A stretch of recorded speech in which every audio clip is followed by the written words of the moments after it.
The sun beat down on the dusty road that wound through the wild frontier. Heat shimmered on the plain, and the only sound was the slow creak of wagon wheels somewhere in the distance. This place was nothing more than a rest stop for men chasing fortune, a small patch of ground where dust and hunger always seemed to meet. In the middle of it stood a shack. Smoke curled from its crooked chimney, carrying the scent of beans and bread across the dry wind. That scent drew men like flies, weary riders and drifters who had been living on jerky or nothing at all. They came one after another, some with coins in their pockets, some with nothing but a story and a scrap to trade. And inside, working over the iron stove, was Clara. Her hands were steady, brown from sun and ash, always moving from pot to pan, from dough to fire. She was not old, but life had carved its lines across her face sooner than she had expected.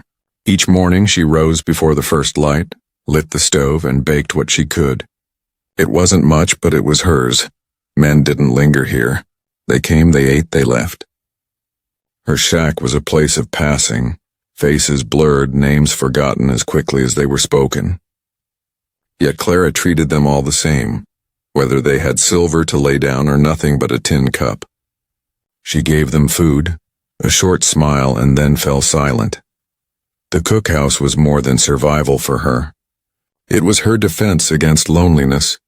She told herself that as long as there were footsteps on the road, as long as men came hungry, she would not be forgotten in this hard land.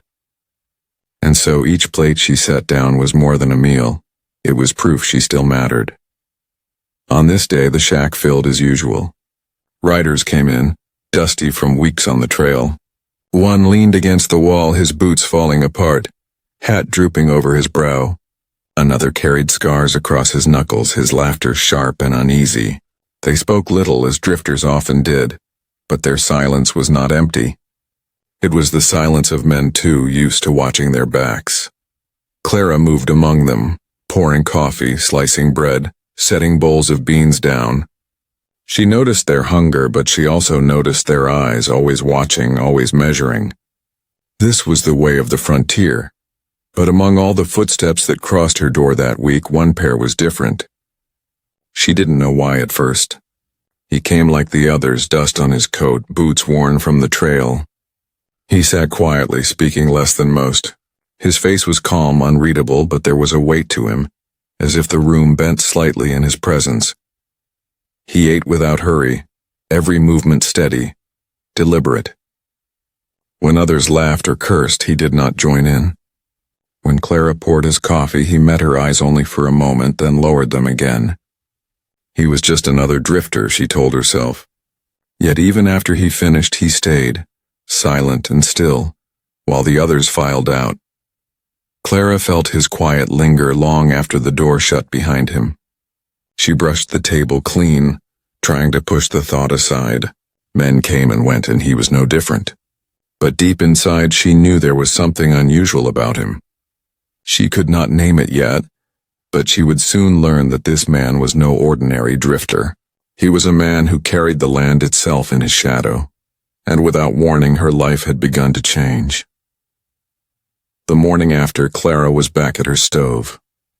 The sky was pale gray, promising heat before noon, and the air smelled of dust already rising from the trail. She kneaded dough with the same tired rhythm as always, but her thoughts wandered. She remembered the quiet man who had lingered longer than most. Something in his silence had unsettled her. She told herself it didn't matter. Men like him always moved on. They came out of nowhere and vanished just as quickly. Still, when the creak of saddle leather reached her ears, her heart quickened. She expected the usual group of riders. Thin, hungry, rough around the edges. But it was him again. Alone. He stepped inside, the door creaking behind him. His eyes swept the small cookhouse as if taking stock of every nail and board. Clara pretended not to notice. She slid bread into the oven, stirred the beans, and poured his coffee. He said nothing. She said nothing. But the silence between them felt different from the others. Less empty, more watchful. As he ate, the room stayed quiet. No clatter of spoons from other men, no boots dragging the floor. Clara realized she was alone with him. alone in a way she had not been in a long time. She wanted to break the silence but could not find the words, so she worked pretending to be busy while he ate with calm patience. Finally, he set his cup down. His voice was low, almost flat. "You live here alone?" Clara froze, her hand hovering over the stove. She turned, searching his face, but found nothing there to read. She nodded once. Yes, he didn't ask why. He didn't offer judgment. He only looked at her as though her answer had confirmed something he already knew. The next day he returned again. Then the day after that. Each time he stayed longer, watching the cookhouse with the same steady eyes. He never pushed for talk.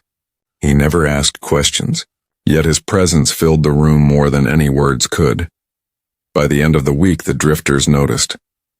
One group came in, glanced at the quiet man sitting in the corner, and exchanged uneasy looks. Their voices dropped to whispers. A few left before finishing their meal. Another day, riders passed by the shack without stopping at all. Clara noticed the change, and it worried her. She depended on those men, their coins, their scraps of trade. Without them, her little shack could not stand. But each time she thought to ask the quiet man why he kept coming, the words failed her. Something in his stillness made her swallow her questions. Late one afternoon, after the last rider had gone, she found him outside, standing near the fence line. His horse waited, tethered to a post. He stood with his hands folded loosely behind his back, surveying the horizon. Clara hesitated, then stepped closer. "You scare them off," she said, her voice softer than she meant it to be. He turned his head slightly, eyes on her but not unkind. "They're not worth your worry," Clara frowned. "They were worth my bread, my coins." He said nothing for a long moment. Then quietly he answered, "You'll not go hungry." His words carried a weight she did not understand. She wanted to ask what he meant, but something in his calm stopped her. Instead, she stood in silence beside him, the two of them watching the sun dip low. For the first time in many years, she did not feel entirely alone. But even then, Clara sensed the truth. The quiet man's shadow stretched far beyond her little shack, and soon she would learn how much of her life already rested in his hands. The days turned into weeks, and Clara could no longer ignore the change. The steady trickle of hungry drifters slowed to only a few. Some rode past without stopping, heads turning toward the shack but never pulling their reins. Others came inside, saw him sitting in the corner, and ate with their shoulders tight, eyes darting toward the door. They left fast, like men who felt a storm in the air. Clara felt it too. She could not deny that his presence had become as permanent as her stove fire. Each morning, when she stirred the beans and baked her bread, she expected him to appear. And every day he did. Sometimes he came early, just as the sun cleared the horizon. Other times he arrived at dusk when the shadow stretched long across the plain. Always alone, always silent, always steady. He said little, but she noticed his ways. He carried himself without hurry, as though the land itself moved at his pace. His boots, though worn, were polished clean. His horse, dark and strong, bore no marks of neglect. His hands, broad, scarred, but sure, rested easily on the table. This was not a man adrift like the others. Clara started to hear whispers.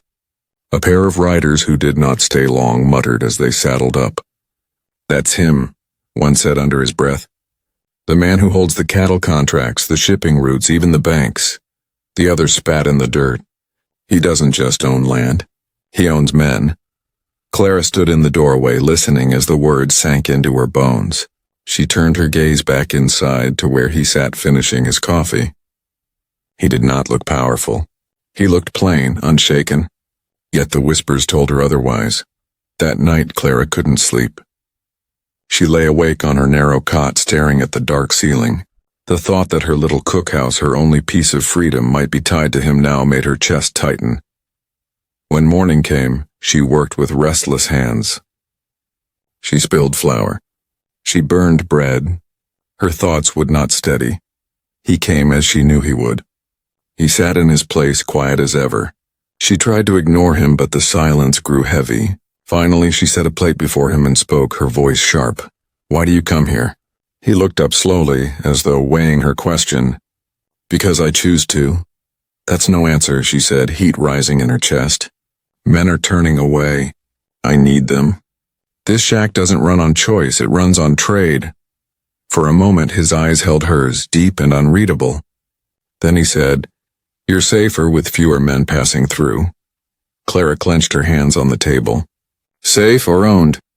The word hung in the air. She hadn't meant to say it, but it was too late to take it back. He didn't flinch. He didn't raise his voice. Instead, he leaned back in his chair, his expression calm. "You think I mean to take what's yours?" "I don't know what you mean," she whispered. "That's the trouble." The silence stretched. Outside, the wind rattled the loose boards. Clara felt her breath catch, waiting. At last he stood. "You'll see in time." Then he left, leaving his plate half full. The door closed behind him with a soft thud, but the weight of his words stayed behind, pressing against Clara's chest. She looked at her stove, her bread, her small world that she had built with her own two hands. For the first time, it felt as though the ground beneath it was no longer hers alone. The following days brought unease. Clara tried to work as she always had, yet the rhythm of her life no longer felt her own. Every sound outside made her glance at the door, expecting him. Every quiet stretch made her wonder if he was near, watching even when unseen. She told herself she wanted the drifters back. The shuffle of boots, the trade of coin. The noise that proved she wasn't alone in the wilderness. But when they did come, she felt no relief. Their eyes shifted nervously to the empty corner where he usually sat, and their voices stayed hushed. The cookhouse that once felt alive now carried a hollow tension, as though the walls themselves knew who had claimed the room. One evening, storm clouds rolled across the horizon. The sky split with sudden lightning and thunder shook the shack's thin windows. Clara rushed to pull the shutters closed, her heart racing with each crack of the storm. She had faced storms before, but tonight she felt it pressing against her bones in a way that unsettled her. The door opened and he stepped inside. Water dripped from his coat, his hat dark with rain. He closed the door softly behind him as if the storm outside meant nothing. Clara stood by the stove, her breath tight, unsure whether to be relieved or unsettled by his presence. "You shouldn't ride in weather like this," she said, her voice trembling slightly. His gaze swept the room, calm as ever. "Storms pass." He removed his hat and set it on the table. Lightning lit the window, throwing his shadow long across the floor. He sat without waiting for food, his eyes on her. Clara felt her hands shake as she ladled stew into a bowl. She placed it before him, then stepped back, crossing her arms. "What do you want from me?" The question broke from her lips before she could stop it. She had held it back for too long. He lifted his spoon, pausing only for a heartbeat before answering. "Nothing that isn't already mine." Her breath caught. "This shack is mine. I built it. I keep it standing. You can't own it." He looked at her, calm but unshakable. "The land it sits on is under my deed. The road outside is under my contract. The men who pass through answer to me, whether they speak it or not. You think you live apart, Clara? But you don't. You've been in my world the whole time." His words struck harder than the thunder outside. Clara's knees felt weak, but she refused to show it. She gripped the edge of the table, her knuckles white. "Then why let me think I was free?" she whispered. His eyes softened slightly, though his voice remained steady. "Because you needed to believe it. And because I needed to see who you were when no one was watching." Lightning flashed again, and in that moment Clara saw something she hadn't before. Not just power in his face, but a quiet loneliness, a shadow of a man who had carried too much weight for too long. The storm raged outside, but inside the shack the air grew heavier with unspoken truths. Clara turned away, unable to meet his eyes. Her heart pounded, caught between anger and something far more dangerous. The pull of a man who seemed both her protector and her jailer. She didn't answer him. She couldn't. The only sound between them was the storm's roar and the quiet scrape of his spoon against the bowl. and Clara knew then that the frontier was no longer wide enough to keep him out of her life. The storm passed by morning, leaving the earth damp and the air sharp with the smell of wet sage. Clara stepped outside, her boots sinking into soft mud. The horizon stretched wide and empty, washed clean by rain. Yet inside her chest, the heaviness from the night before remained. She replayed his words again and again. Nothing that isn't already mine. They echoed louder than the thunder had, pressing into her thoughts as she worked the stove, as she kneaded bread, as she poured coffee for the few drifters who still stopped by. Those men ate quickly, their glances darting to the door as though expecting him to appear. Some muttered under their breath about the owner, and how his shadow fell over every mile of the frontier. Clara said nothing, but inside she felt torn. Each whisper confirmed the truth she already feared. Her little shack, her survival, had never truly been hers. Days later, he returned. This time he brought no words of ownership, no quiet claims. He simply sat in his corner and watched her work. She wanted to demand answers, to push him away, but when her eyes caught his, her voice failed. Instead, she found herself noticing the small things about him. Strangely, his boots left no mud on her floor, though the trail outside was heavy with it. How his horse always seemed well-fed, even when other riders' mounts were near to collapse. How his silence wasn't empty but filled with weight, like the stillness of a river before it spills into a canyon. That evening, when the last customer had gone, Clara leaned against the counter, exhausted. She looked at him across the room. "Why keep coming back? Surely you have finer tables than this." He set down his cup, meeting her gaze. "I have plenty of tables. None worth sitting at." The words were simple, yet they struck her deeper than she expected. She turned away, busying her hands with wiping down the stove. But a warmth lingered in her chest long after he left. Still, trouble was brewing. One night, a group of Rough Riders came through, men she had seen before but never liked. Their laughter was loud, their eyes sharp with mischief. They sat heavily in their chairs, boots thudding against her floor, and demanded food with voices that carried no respect. Clara worked quickly, trying to keep her hands steady, but she felt their gaze pressing on her every move. One of them leaned close as she poured his coffee. "Funny thing," he muttered, his grin cruel. "This shack used to feel welcoming. Now it feels like a cage. All because of your quiet friend." The others laughed. Another spat on the floor. "You cooking for us or for him? Maybe we ought to remind you who keeps the road alive." Clara stiffened, fear running cold through her. She kept her head down, her voice calm. "I feed any man who's hungry. That's all." Their laughter grew louder, mocking, but beneath it she heard the threat clear as day. When they finally left, leaving coins scattered carelessly on the table, Clara stood trembling by the stove. She knew it was only a matter of time before trouble came back, sharper and meaner. And though she had always told herself she wanted nothing from the quiet man, a single thought pressed into her mind as she locked the door for the night. If those riders returned, she might not survive without him. The thought frightened her more than the riders themselves. The days grew tense after the riders' visit. Clara moved through her chores with quick hands, but her eyes often drifted to the window, watching the horizon for dust clouds. Every sound of hooves made her heart beat faster. She told herself she could handle whatever came, that she had survived storms, hunger, and loneliness before. But deep inside, she knew these men were different. When he returned, as she knew he would, she found herself blurting out the truth. "They came here," she said as she set his plate down. "Men with cruel eyes. They spoke of you. They said this place isn't mine at all, that I cook under your shadow." He lifted his gaze slowly, meeting hers. "And what do you believe?" Clara hesitated. Her throat felt tight. "I believe I built this place with my hands, but I also believe they fear you more than they respect me. That's the truth I cannot escape." For a long moment he said nothing. The only sound was the crackle of fire in the stove.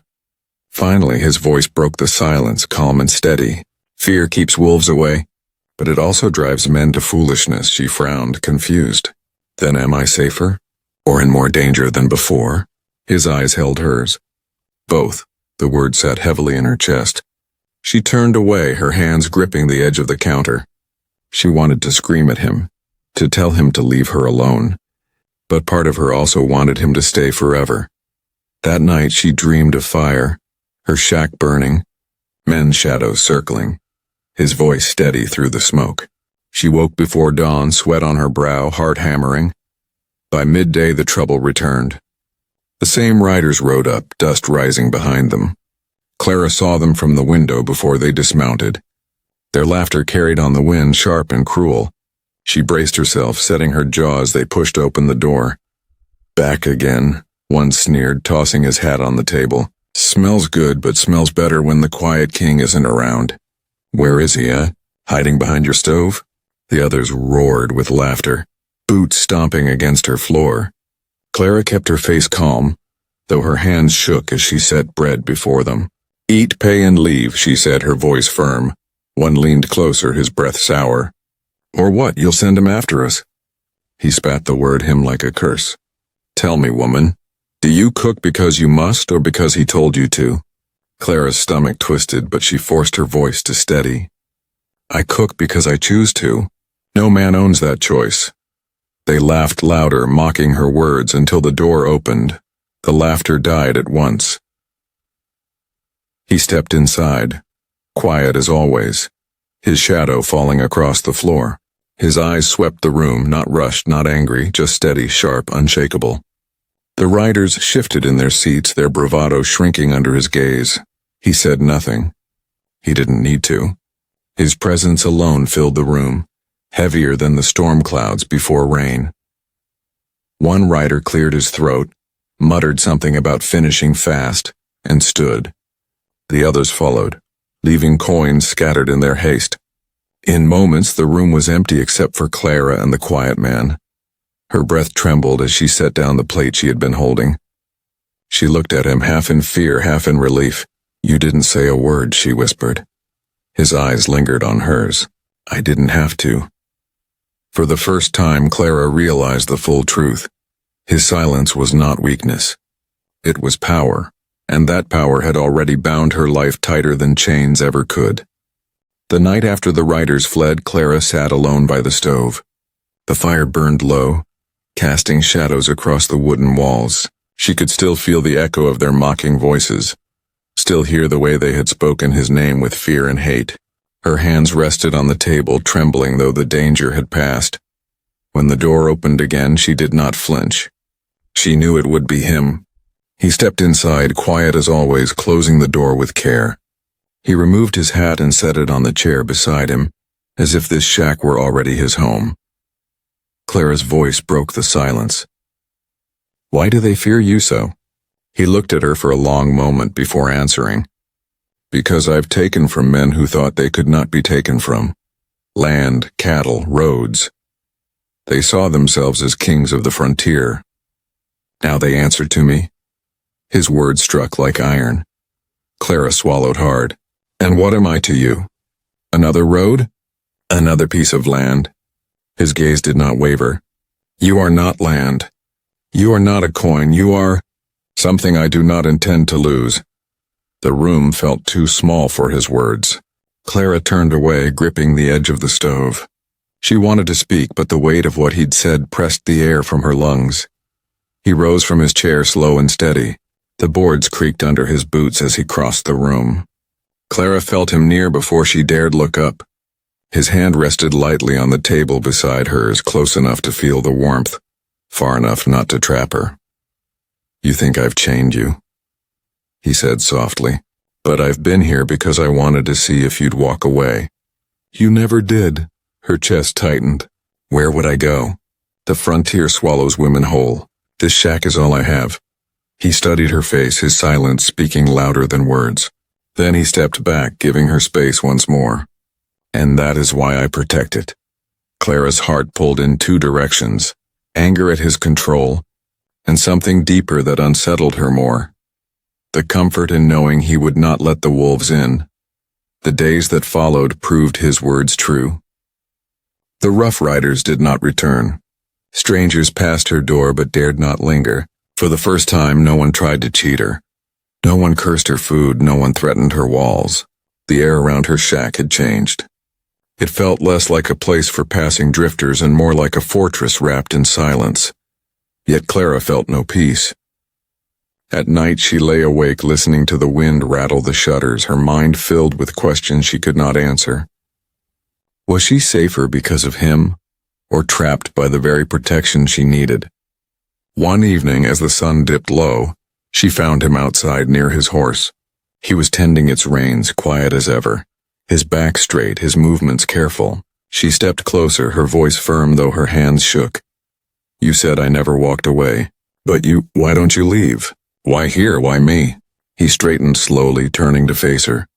For once his eyes carried more than stillness. They carried a weight of sorrow, of years lived alone. Because the world takes and takes, he said quietly. But when I sat at your table for the first time in years, I felt it give. Clara's breath caught. She wanted to reply, but no words came. Instead, she stood there in the cooling air. The silence between them deeper than ever, heavy with truths neither of them could yet bear to name.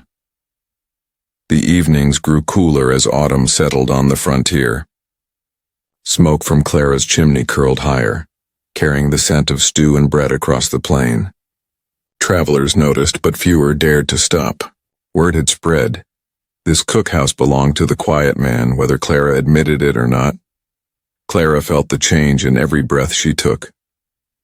The shack no longer seemed like her own little patch of freedom. It felt watched, guarded, and claimed. Still, she couldn't deny the truth. She was safer. The riders hadn't returned. No one shouted threats at her door. But with each passing day, she wondered if safety was just another word for chains.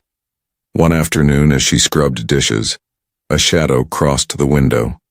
She knew it was him before the latch clicked. He stepped inside, carrying no dust of travel on his coat.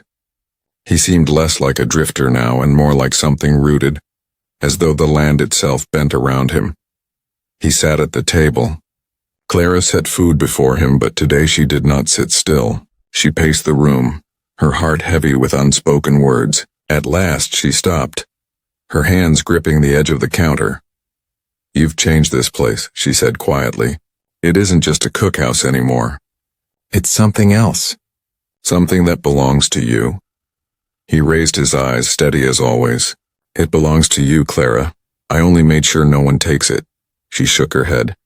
No, they see me as part of your shadow. When they look at me, they don't see Clara the cook. They see the woman under the quiet man's hand. His jaw tightened, though his voice stayed calm. And is that what you believe? Her chest ached as she answered. I don't know what to believe anymore. Silence filled the room. The fire popped in the stove, the only sound between them. He studied her, his gaze steady, but behind it she saw something fragile, like a man unused to being questioned. Finally he spoke.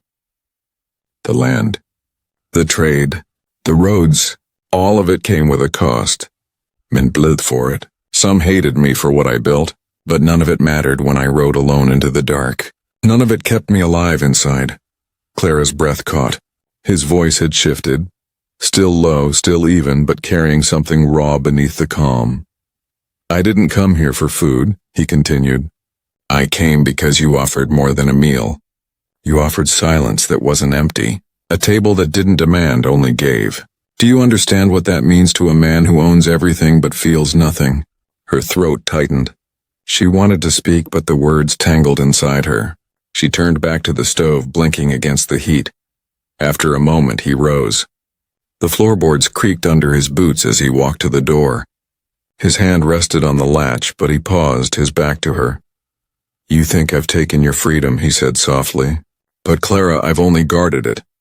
Whether you walk beside me or turn me away, your choice will always be yours. The door closed behind him. His footsteps faded into the evening air. Clara stood alone, her hands pressed against the counter, her heart torn in two. She had feared him for the power he held.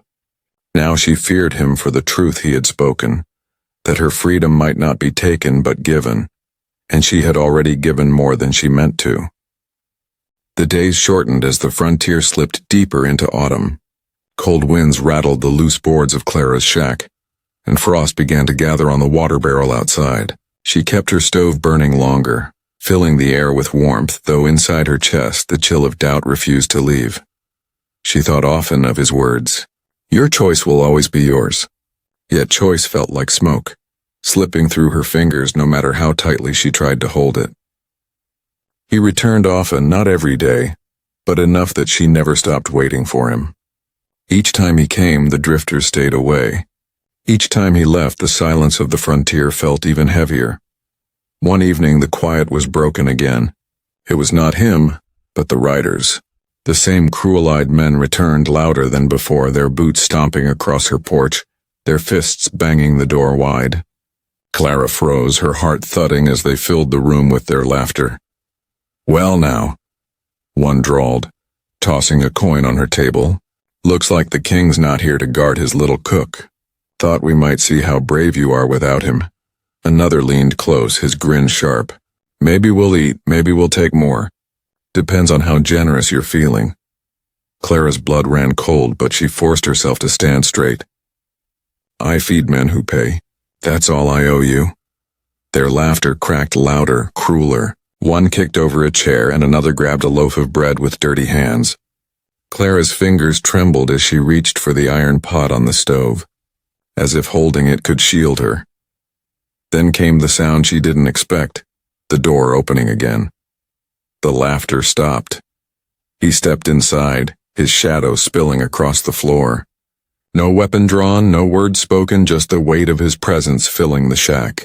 The riders stiffened, their bravado draining away. One spat, though his voice shook. "Always hiding behind silence, aren't you? Think the whole frontier bows because you sit quiet? You can't own every road. You can't own every man." For the first time his voice cut through the room, low, steady, sharp as a blade. "I don't own men, but I end those who threaten what's mine." The words struck like a hammer. The riders shifted uneasily, their courage faltering. But one, bolder or more foolish, stepped forward. "And is she yours then? This woman who stirs your stew, is she a prize on your shelf, same as the land and the cattle?" Clara's breath caught. Her eyes darted to him, waiting. Slowly, he turned his gaze to the rider, his face unreadable. "She is not a prize," he said quietly. "She is the reason I fight to keep what I've built." The room went still. Even the fire seemed to hold its breath. The riders exchanged nervous glances, muttering under their breath. One cursed, another spat on the floor, and then, like men who had already lost, they shoved their way out the door. The shack fell silent once more. Clara stood frozen, the iron pot still in her hands. He turned to her, his expression calm, but his eyes carried a weight she had never seen before. Something raw, unguarded. Her voice trembled. "You said my choice is mine. But if they see me as yours, how can it be true?" He stepped closer, slow, careful, leaving space between them, because they only see power. They don't understand choice. "You do," Clara's chest ached. The danger had passed, yet her heart beat harder than it had during the storm. For the first time she saw not just the man who owned land and trade, but the man who had bared his truth before her, willing to be hated for it, and she knew the moment of decision was drawing near. Winter crept over the frontier.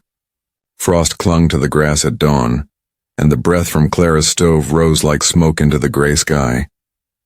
The cookhouse stood solid against the cold, but inside, Clara felt the weight of change pressing harder than the weather. The riders did not return. Word spread fast. No one crossed the quiet man's claim without paying a price. Some travelers still came, but fewer than ever. They ate quickly, left coins on the table, and rode on with nervous glances behind them. Clara's cookhouse was no longer a place for strangers to rest. It had become something else entirely. Each evening she expected him. Each evening she found herself listening for the sound of hooves in the frost. When he came, the room seemed to steady. When he left, the silence pressed heavier. One night, as snow began to fall, he arrived later than usual. Clara had nearly banked the fire when the door opened and his shadow filled the room. His coat was lined with frost, his hat heavy with snow.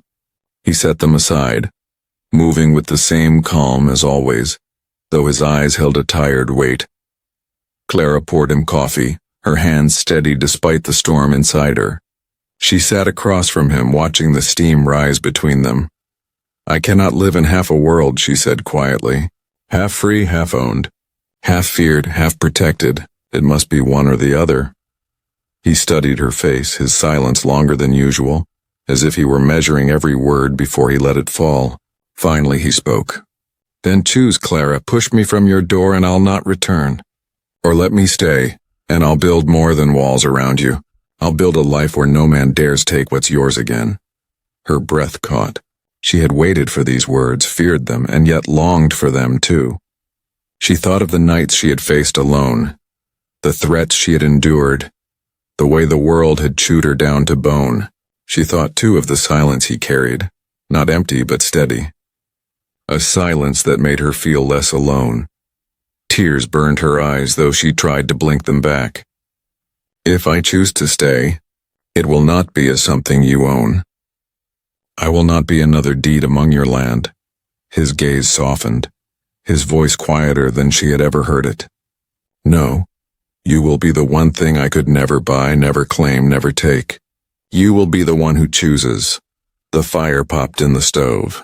Snow pressed against the window, but inside the shack the air grew warm with something unspoken, something fragile yet strong. Clara reached across the table. Her hand, calloused from years of work, rested on his. For a heartbeat he did not move. Then slowly his fingers closed around hers, not to bind, not to claim, but to hold. In that moment Clara understood.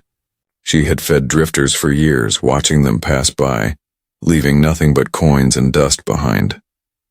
But this man, the quiet one, had not passed. He had stayed. And though the world might say he owned it all, Clara knew the truth. At her table, he had found something he could not command. Her choice was made. And from that winter night forward, the cookhouse was no longer just a place for strangers to eat. It was a home, hers and his, and together they would guard it against the wilderness. If you enjoyed Clara's story, don't forget to like this video. It helps more people find our frontier tales. Subscribe to Shadow Frontier Tales for more Wild West stories of hardship, hope, and redemption. And let me know in the comments, would you have trusted the quiet man?